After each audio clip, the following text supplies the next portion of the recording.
I must say I'm very privileged on the train because there was a copy of, I think, Monday's Daily Mail lurking on my seat, like something that had been shed from a rather second-rate public lavatory.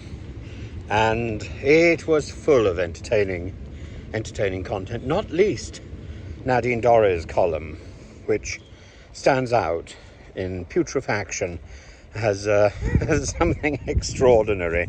There you are. That's one for one of the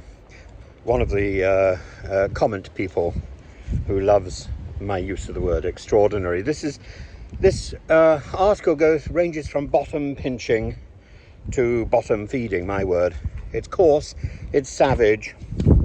The slugs of etiolated compunction. Nadine Dorries on fine form. It's an article loaded with invective and actually little substance, but there is one clarity, and that is she doesn't like Willie Wragg. Wragg to rishis. She says she stood years ago for the Hazel Grove seat that he now just about inhabits, the seat of William Wragg, who is at the centre of the sexting scandal.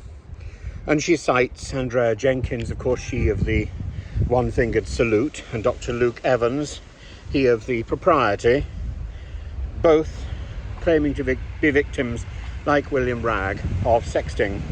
She then goes on to reference Hunt's a courageous and fulsome apology, but then she points out that Wragg has a history of being disloyal, of complaining about the whips bullying him, of attempts to unseat two MPs. I think he was two prime ministers. I think he was successful in that.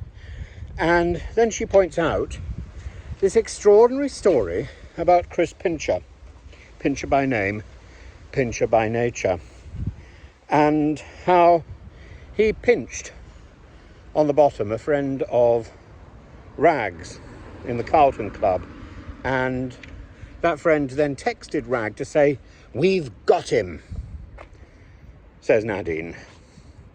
And she suggests that the Pincher pinch was orchestrated and an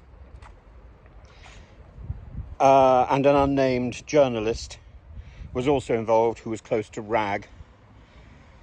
She plugs the plot, of course, because in Nadine Dorries' life, everything is now a conspiracy. It looks and smells, she says, like an organised operation. And she complains that other MPs lost the whip for much lesser offences. She lost the whip at one point, didn't she? For going on, "I'm a celebrity, get me out of here."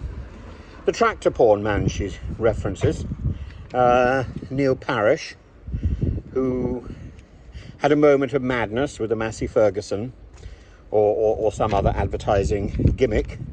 And she says, in contrast, William Wragg is a fifth-rate character. She says that many people in Hazel Grove, where Wragg is now MP, she knows many people still there because she'd done her time trying to secure that seat in the past. And they all want him out, she says. They all want him out. Oh, let's get him out. They would rather face a by-election and lose that than endure another day with Wragg. The duplicitous toe rag, she calls him. Well, you know, I suppose Nadine knows. Nadine Dorries, that doyen of propriety and salacious subterfuge, that that lady who, when she says something, it happens. "I'm resigning," she says. And then she says it again a little bit later, and still she doesn't go. Well, you know, maybe Wragg could take a leaf out of her book. He could say he's going to resign and hang on. I'm sure by her standards he could still hang on until the next general election.